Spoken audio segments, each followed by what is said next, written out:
오늘 우리 함께 나눌 말씀의 제목은 하나님 아버지께로입니다. 따라할까요? 하나님 아버지께로. 예, 안 한 사람이 있어요. 하나님 아버지께로. 네, 지난주에 우리 했던 거 복습해 볼까요? 말씀은 벌써 까먹었어요. 말씀은 마스크 썼다고 모르는 게 아니야. 다 알아요. 우리는 지난 시간 잃어버린 양의 비유에 대해서 함께 나누었습니다. 그 양을 찾아 나서는 목자의 비유를 통해서 그분은 우리를 찾으시는 분, 우리를 간절히 만나시기를 원하시는 분이라고 함께 나눴습니다. 이 비유는 사실 한 편으로 끝나는 것이 아니라 세 편의 비유로 연속해서 누가복음 15장에 등장하지요. 두 번째 비유는 잃어버린 동전에 대한 비유입니다. 여인이 집 안에서 동전을 잃어버렸다가 그것을 되찾고 그 되찾은 기쁨을 사람들과 함께 잔치를 벌여서 나누는 이야기입니다. 그리고 세 번째 이야기는 잃은 아들에 대한 비유입니다. 그런데 이 잃은 아들에 대한 비유는 앞에 있었던 이 두 개의 비유와 좀 다릅니다. 먼저 공통점을 보자면 이 세 개의 비유는 각각의 중요한 동사가 있어요. 첫째는 잃어버렸다라는 이야기, 그리고 찾았다라는 얘기, 그리고 발견되었다라는 얘기, 그리고 모두가 기뻐했다. 이 네 단계의 패턴으로 이 이야기, 세 이야기는 연결되어져 있습니다. 그래서 이 이야기들은 세 개의 이야기 같지만, 세 개의 비유 같지만 사실은 하나의 이야기다라고 말합니다. 그런데 이 세 개의 비유에서 마지막 비유만 차이가 있는데 어떤 차이가 있느냐?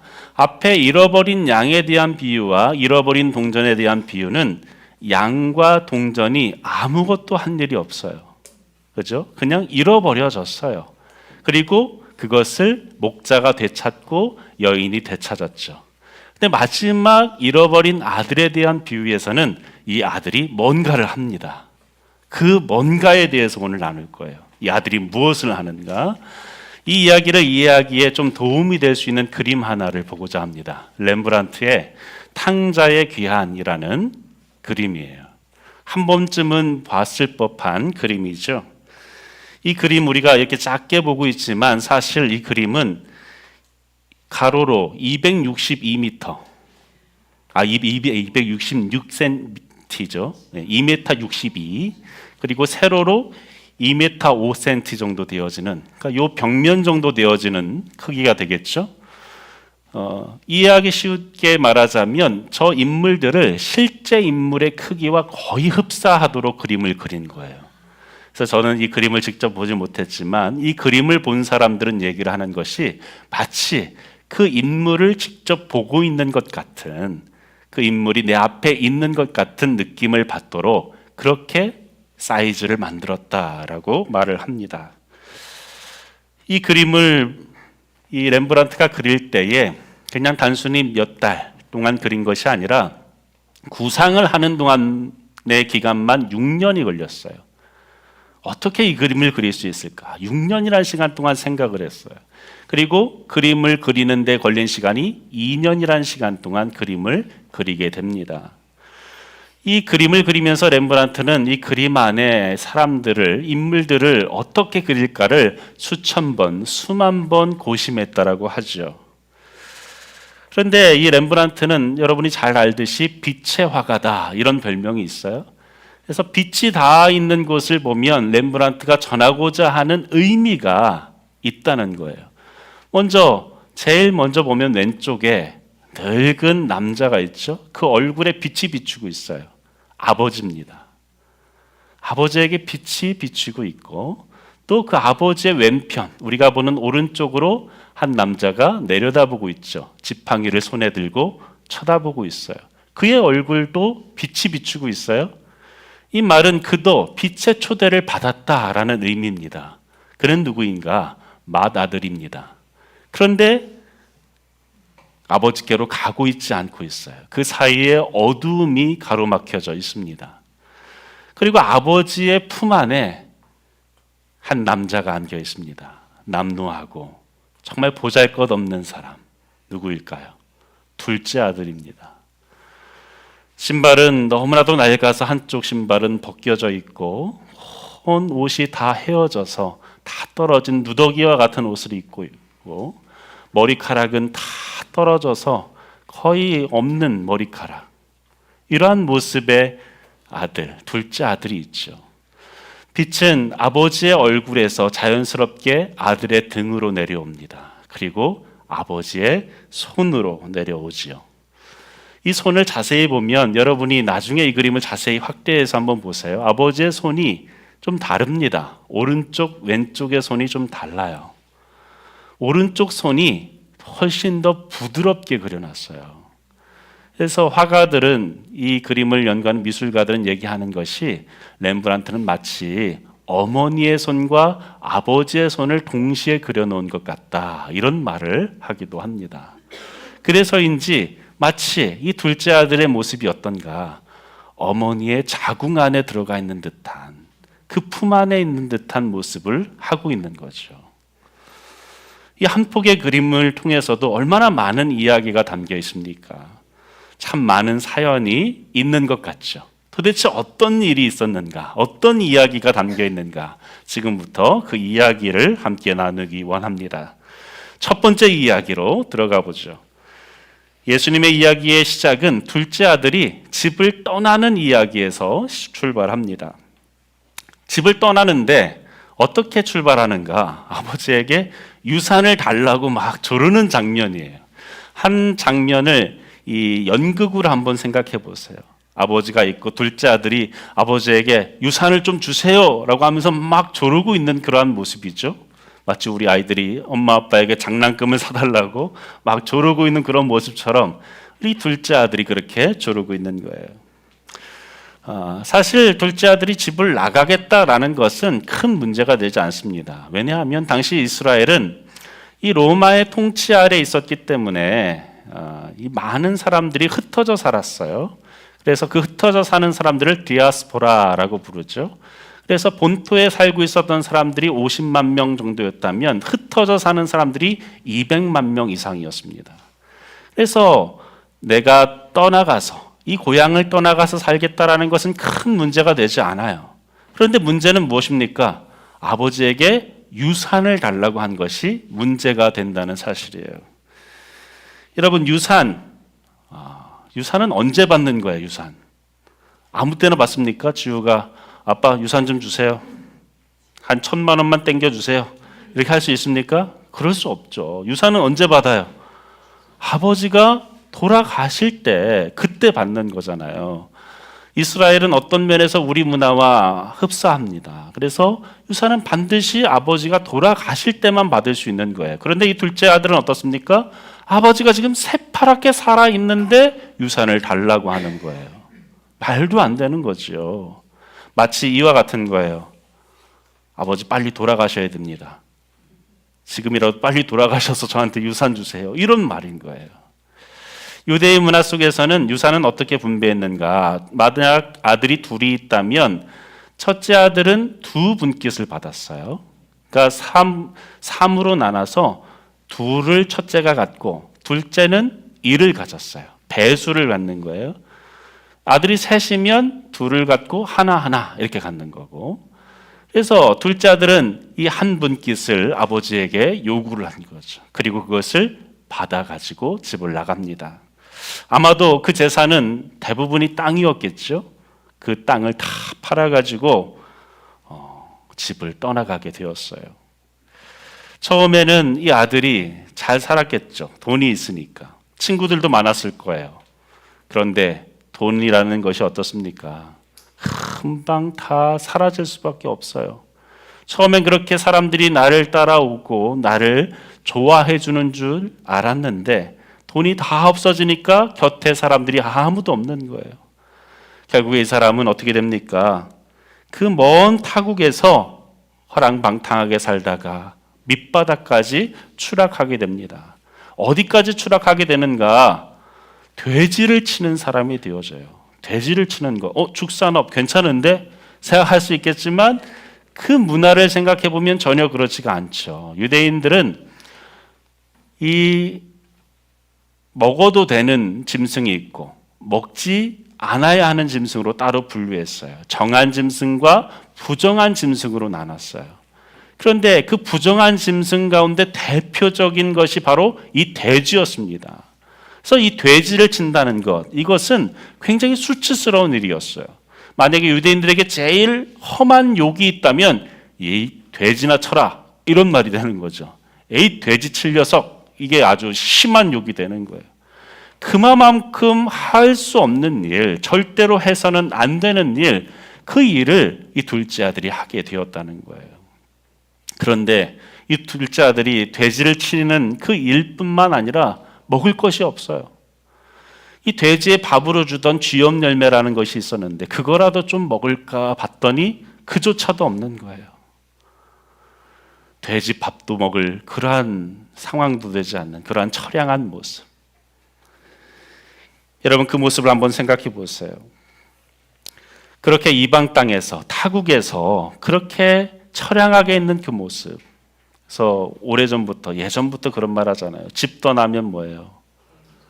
집 떠나면 멍멍이 고생이다. 가능한 한 집에 있어야 된다. 그렇죠? 둘째 아들 집을 떠나는 순간부터 괴로움이 시작이었고 지금 모든 것을 낭비한 채로 그렇게 고통 속에 있게 되었다라고 말합니다. 그 처절한 고난 속에서 그는 비로소 정신을 차립니다. 그리고 이렇게 얘기하죠. 17절 함께 읽습니다. 시작. 이에 스스로 돌이켜 이르되 내 아버지에게는 양식이 풍족한 품꾼이 얼마나 많은가. 나는 여기서 주려 죽는구나. 내 아버지 집의 하인들조차 먹을 것이 많은데 나는 여기서 굶어 죽게 생겼구나 라고 얘기하고 있어요. 이 아들은 자기가 아들이었을 때의 모습과 비교조차 하지 않아요. 그저 그 집에 있었던 하인들과 비교합니다. 차라리 내가 하인으로 있어도 이것보다 낫겠다라고 한탄하고 있는 것이죠. 여러분, 이 이야기를 왜 예수님은 지금 우리에게 들려주고 계신 걸까요? 바로 이 둘째 아들의 모습을 통해서 우리의 모습을 보여주고 계신 거예요. 하나님을 멀리 떠난 이 둘째 아들의 모습이 바로 우리의 모습이다라고 말씀하고 계신 것이죠. 우리는 원래 환경에 그렇게 휘둘리면서 사는 나약한 존재로 지음받지 않았습니다. 우리는 처음부터 어떤 존재로 지음받았는가? 하나님의 기쁨의 대상으로 하나님을 찬양하는 존재로서 지음받았어요.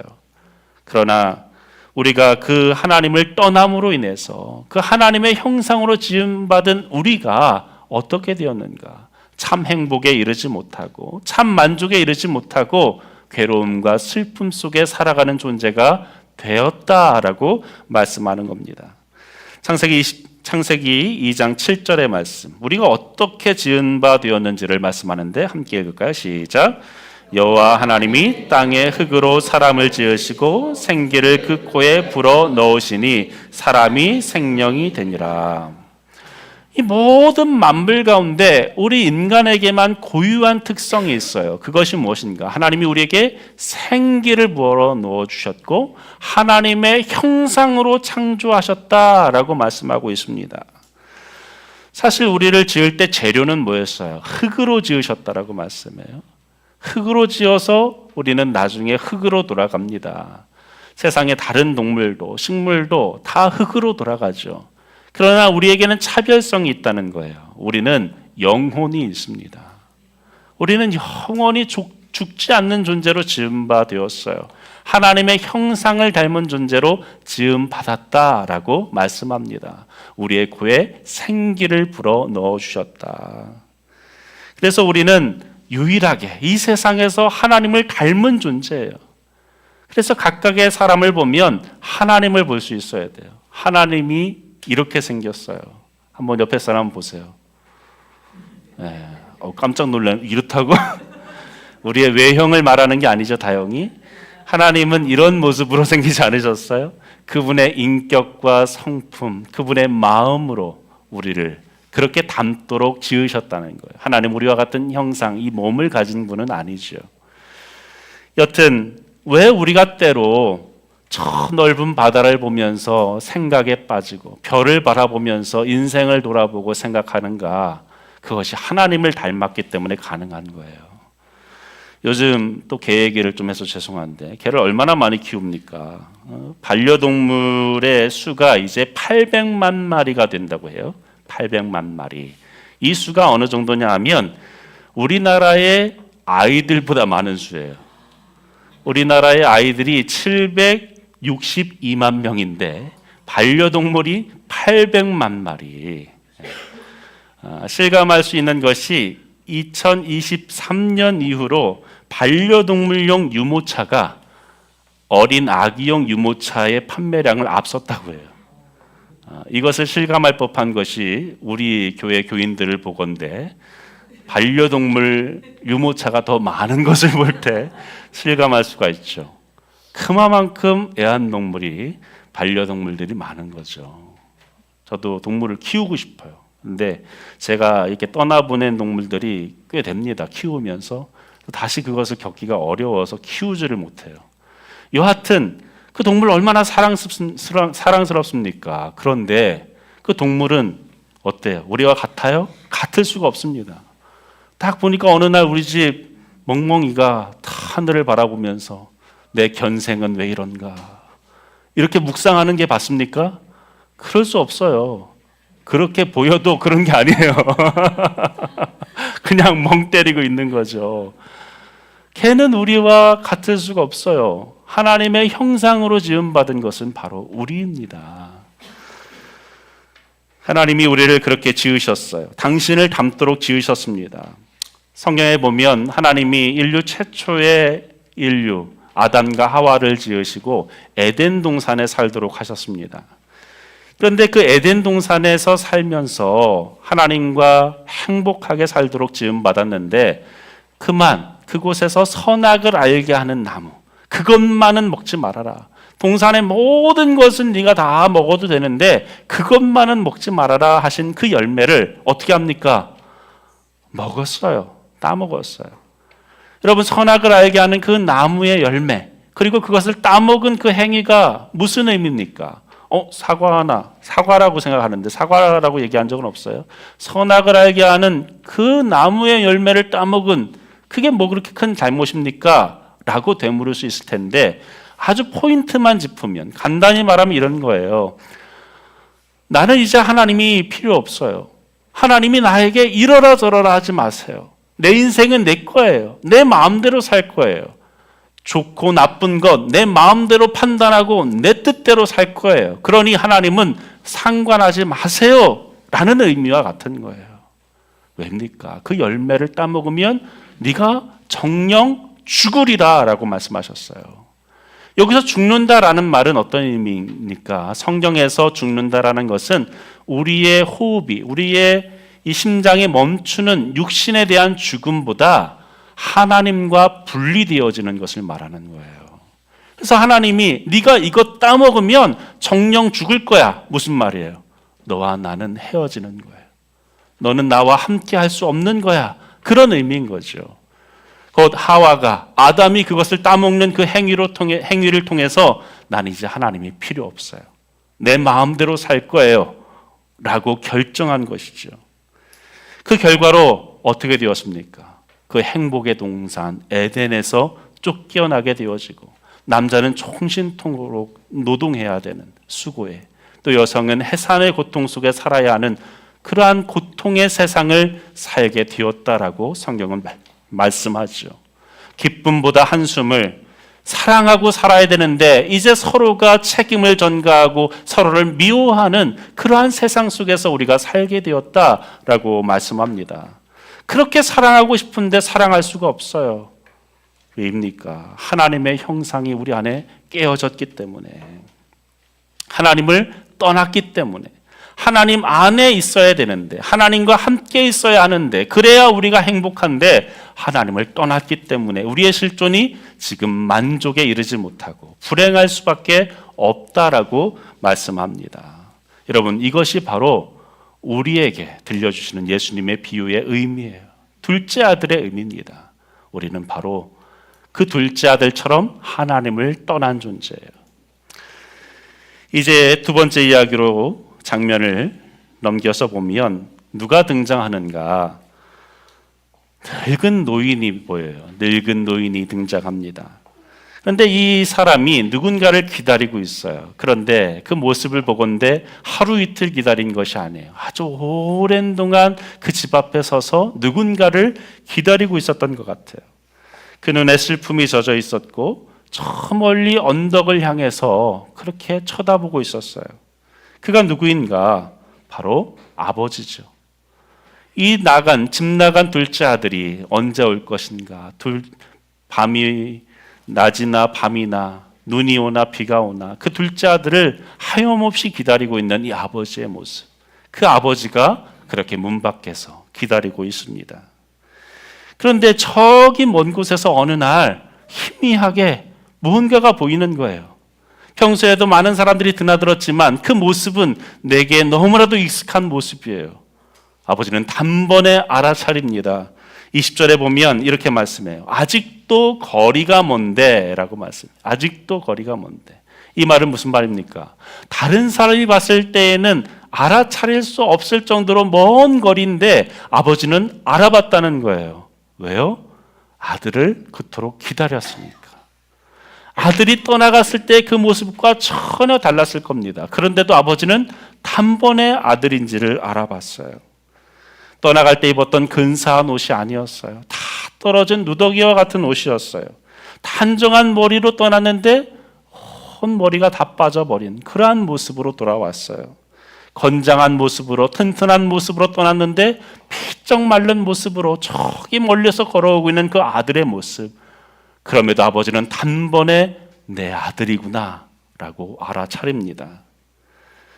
어떻게 알 수 있습니까? 내 아들이니까. 어떻게 그 아들을 잊을 수 있겠어요?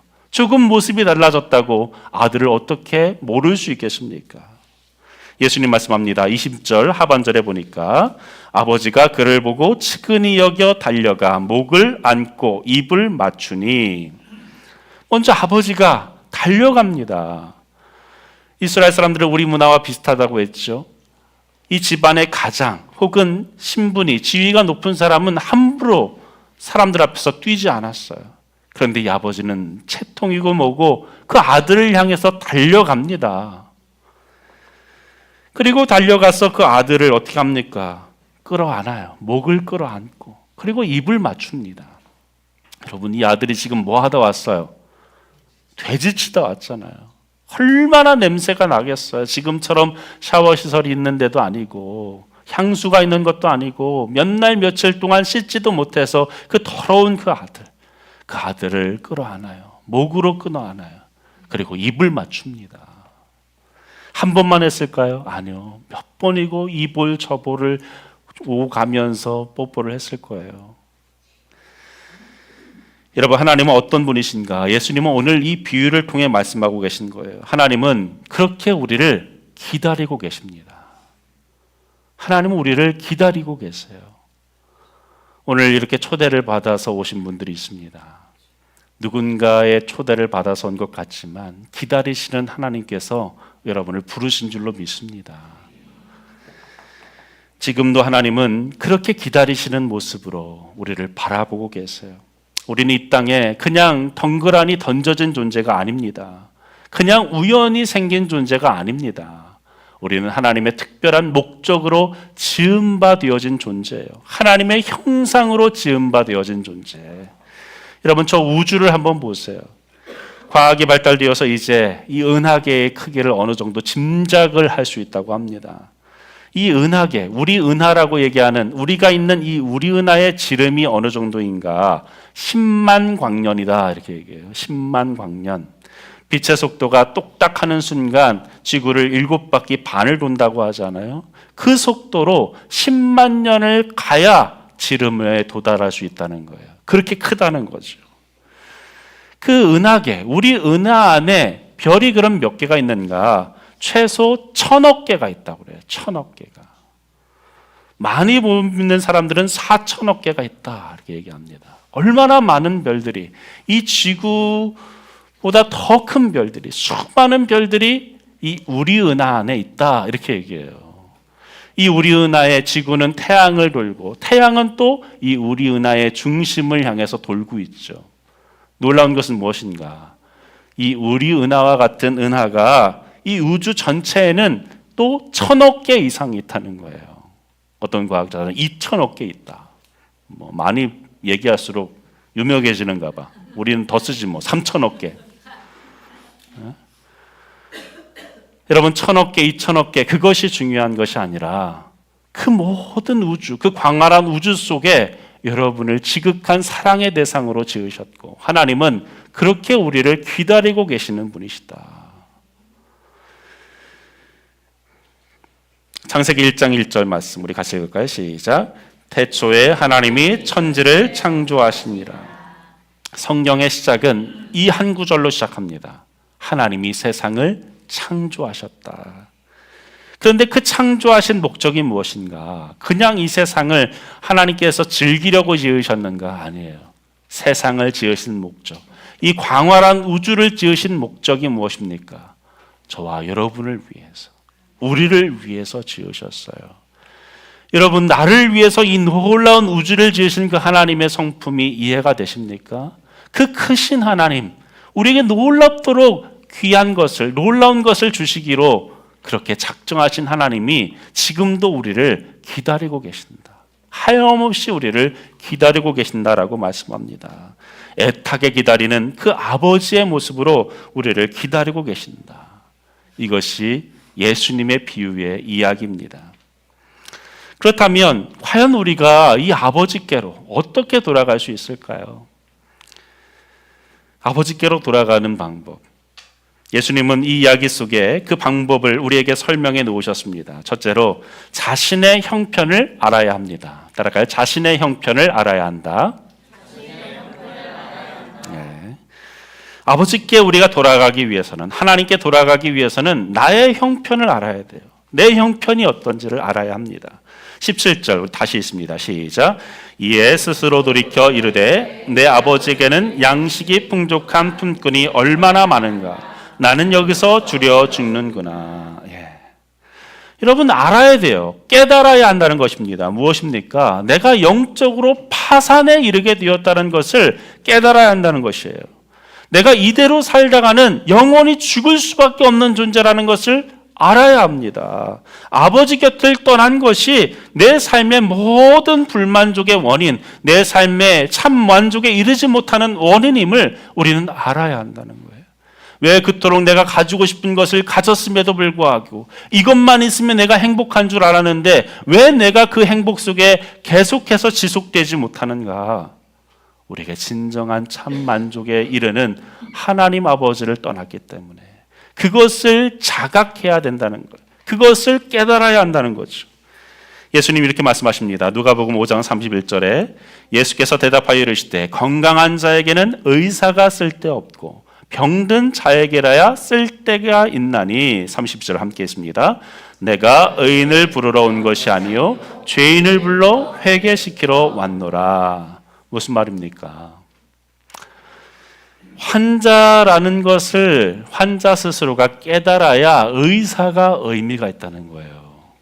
자기가 환자라는 것, 내게 병이 있다는 것, 내가 건강하지 않다는 것을 알아야, 그래야 의사를 찾아가지 않겠어요? 예를 들면 이런 거예요. 어느 날 여러분의 아랫집에 누군가가 이사를 왔어요. 근데 슬쩍 소문을 들으니까 아주 훌륭한 심장내과 의사라는 거야.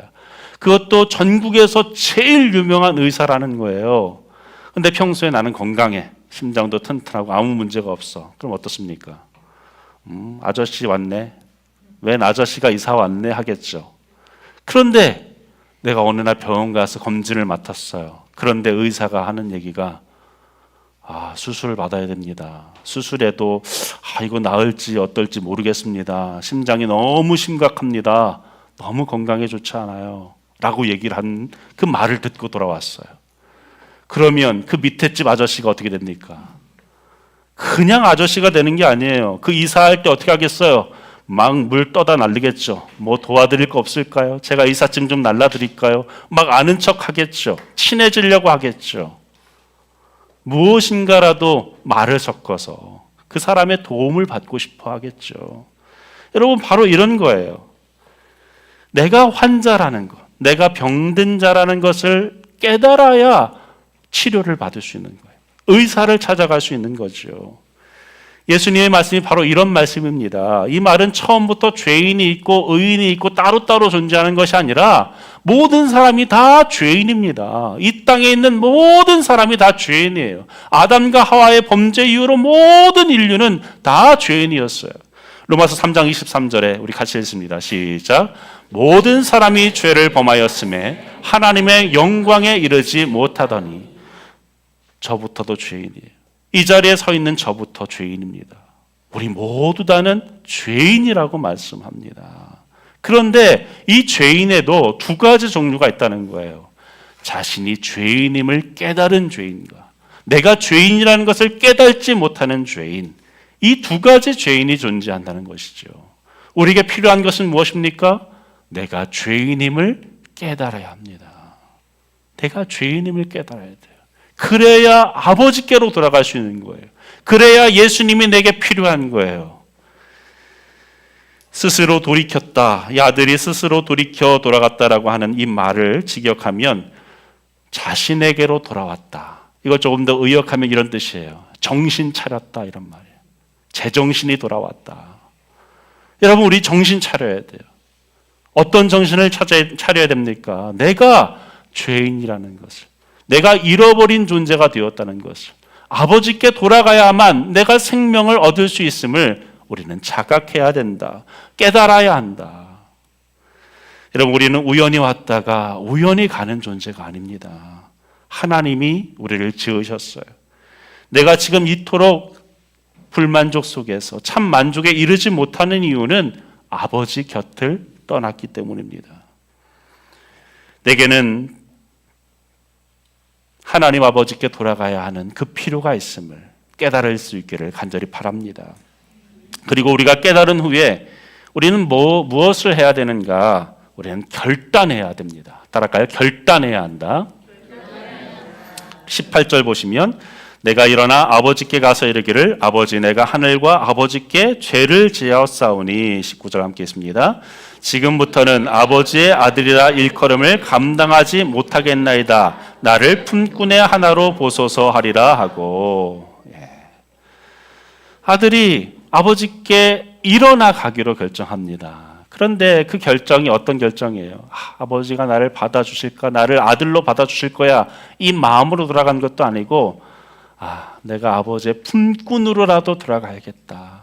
품꾼으로 나를 종으로라도 받아주시겠지라는 마음으로 돌아간 거예요. 그리고 20절 상반절에 우리 같이 읽습니다. 시작. 이에 일어나서 아버지께로 돌아가니라. 아주 짧은 구절이지만 오늘 말씀의 핵심이 되어지는 말씀이에요. 우리 다시 읽어봅시다. 시작. 이에 일어나서 아버지께로 돌아가니라. 오늘 당신이 이 자리에 와서 누구며 하나님이 누구신가를 알았다 하더라도 그냥 그대로 머물러 있으면 아무 의미가 없어요. 이제 우리에게 필요한 것은 무엇인가? 일어나 그분께로 가야 합니다. 하나님께로 가야 합니다. 그분께로 나가야 돼요. 아버지 품에 안겨야 합니다. 오늘 나를 초대한 내 친구가, 내 가족이 나를 인도해서 나를 이 자리까지 앉게 한 그 누군가 너무나도 고맙죠. 그러나 이제 그 책임이 나에게 돌아왔어요. 이제 무엇을 해야 되는가? 아버지께로, 하나님께로 돌아가야 합니다. 하나님께 돌아가는 것은 하나님도 하실 수 없는 일이에요. 하나님의 딜레마와 같습니다. 하나님은 우리를 강제하지 않으세요. 우리를 로봇처럼 강제로 믿게 하시는 분이 아니에요. 우리로 하나님께 일어나 돌아오도록 하염없이 기다리시는 분이에요. 우리가 무엇을 해야 합니까? 그저 일어나 가기만 하면 됩니다. 여러분, 그 하나님, 온 세상을 지으신 그 하나님 앞에 여러분의 의지로 나아갈 수 있길 바랍니다. 나아간다는 것, 그분께 간다는 것은 다른 것이 아니에요. 하나님, 내가 하나님을 나의 아버지로 모십니다. 이 세상을 지으신 창조주로 받아들입니다. 나의 주님으로 영접합니다 라는 고백으로 나아가면 됩니다. 그것으로도 충분하다라고 말씀해요. 이 둘째 아들을 보세요.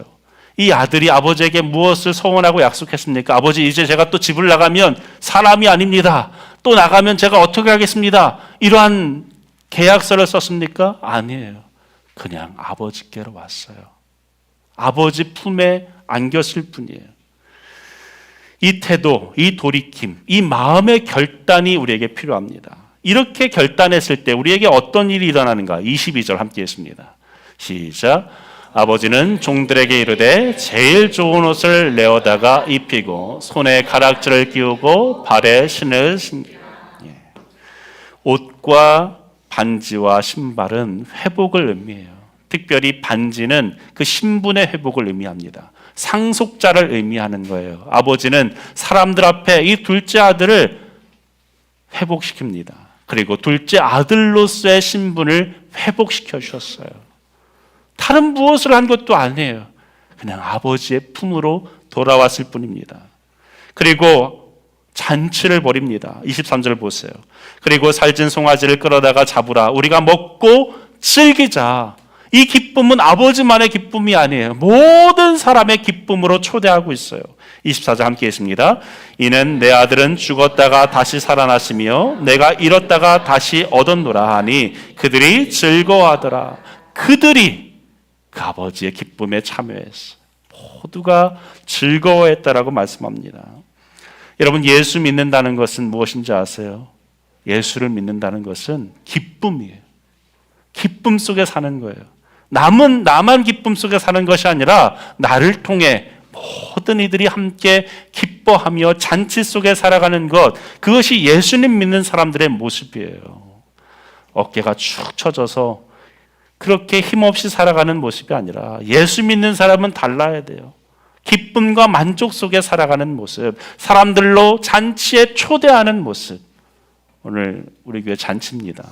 이따가 식사 준비되어 있는데 그 잔치에 여러분을 초대한 거예요. 여러분, 참 기쁨, 참 만족 있는 인생을 살기 원하십니까? 그렇다면 그 하나님 아버지께 돌아가는 여러분 되시기를 바랍니다. 지금도 애틋하게 간절함으로 우리를 기다리시는 그 하나님의 품으로 돌아오는 저와 여러분 되길 바랍니다. 그분은 지금도 우리를 아들로 맞아주십니다. 자녀로 맞아주세요.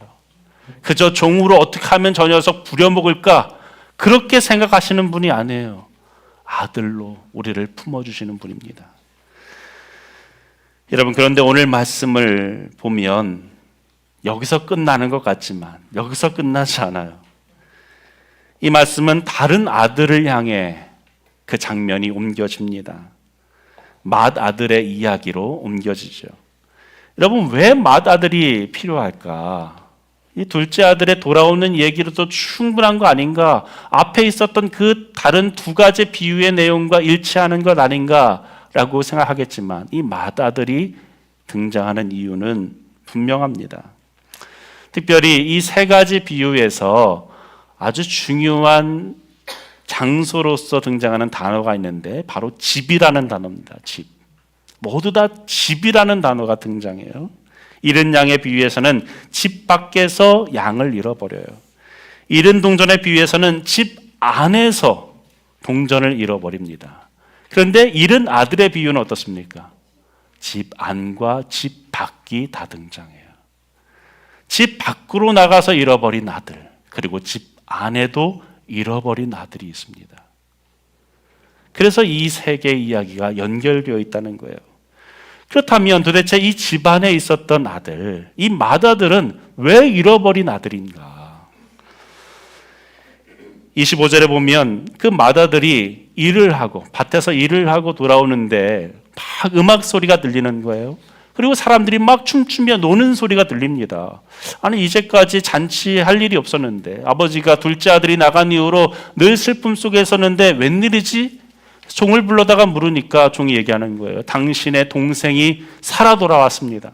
그래서 아버지가 지금 기뻐서 잔치를 벌이고 있습니다. 이 첫째 아들이, 맏아들이 어떻게 합니까? 화가 났어요. 동생이 지금 살아 돌아왔는데 화가 났어요. 그래서 어떻게 합니까? 이 아들이 집에 들어가지를 않아요. 성경은 분명히 말씀합니다. 아들이 집 밖에 있어요. 집 안에 있었던 이 아들이 집 밖에 있었던 이 아들이 집 안에 있습니다. 위치가 달라진 거예요. 아버지가 나와서 아들에게 권합니다. 야, 들어가자.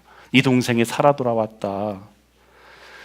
그러자 아버지 앞에 이 아들이 마치 퍼붓듯이 원망을 쏟아냅니다. 우리 29절 보시면, 그러나 그는 아버지에게 대답하였다. 나는 이렇게 여러 해를 두고 아버지를 섬기고 있었고 아버지의 명령을 한 번도 어긴 일이 없는데, 진짜일까요? 어떻게 아버지의 명을 한 번도 어긴 일이 없다. 나에게는 친구들과 함께 즐기라고 염소 새끼 한 마리도 주신 일이 없었습니다. 37절 함께 했습니다. 그런데 창녀들과 어울려서 아버지의 재산을 다 삼켜버린 이 아들이 오니까 그를 위하여 살찐 송아지를 잡으셨나이다. 이 마다들은 사실 문제가 있어요. 이 말들을 하나하나 뜯어보면 사실을 말하는 것 같지만 사실이 아닌 내용도 있고 왜곡하는 내용도 있어요. 먼저 보면 이 아들의 이야기 속에서 창녀들과 어울렸다는 내용은 없습니다. 둘째 아들은 그 정도로 개차반은 아니었어요. 그렇게 막 살지는 않았어요. 허랑방탕하게 살았다고만 말씀합니다. 그런데 첫째 아들은 거기에 가미시킵니다. 창녀들과 놀던 아들이라고.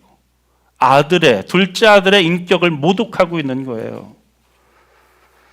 그리고 아버지의 재산을 다 삼켰다.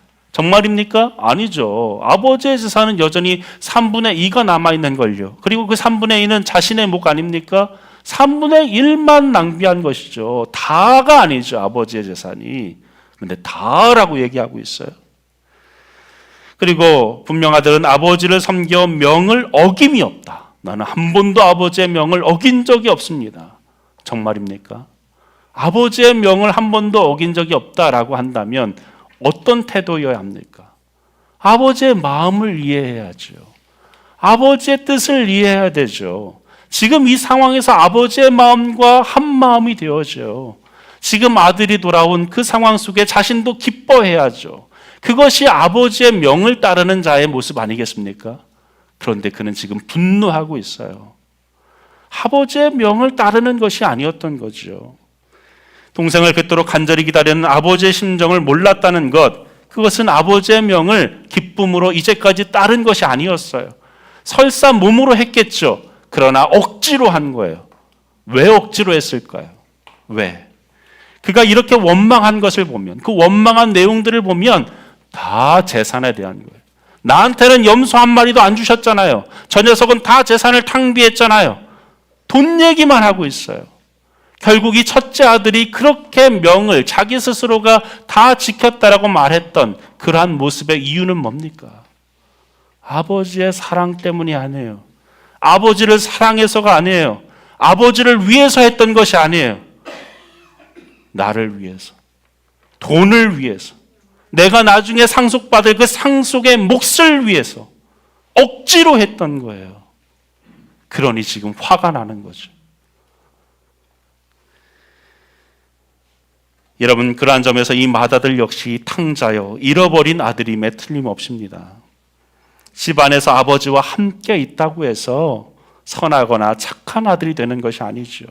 집 안에 있으면서도 아버지의 마음을 모르고 재산 상속을 그저 기대하면서 아버지의 죽음만을 손꼽아 기다리는 그 아들 역시 잃어버린 아들임에 틀림없습니다. 그러므로 이 비유는 이 두 아들 모두가 잃어버린 존재임을 말씀하고 있어요. 여러분, 그렇습니다. 이 말씀 안에서 우리는 돌아온 그 아들, 그리고 교회 안에 있으면서도 여전히 잃어버린 자가 되어진 우리를 향한 말씀이에요. 내가 신앙생활을 열심히 한다고 하지만 그 목적이 무엇입니까? 내 만족, 내 의를 세우기 위한 것은 아닙니까?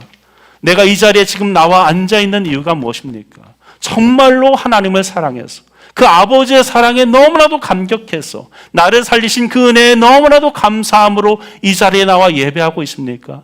교회를 위해 봉사하고 헌신하고 성도를 서로 섬기고 위하는 그 모든 일들이 무엇을 위한 일입니까?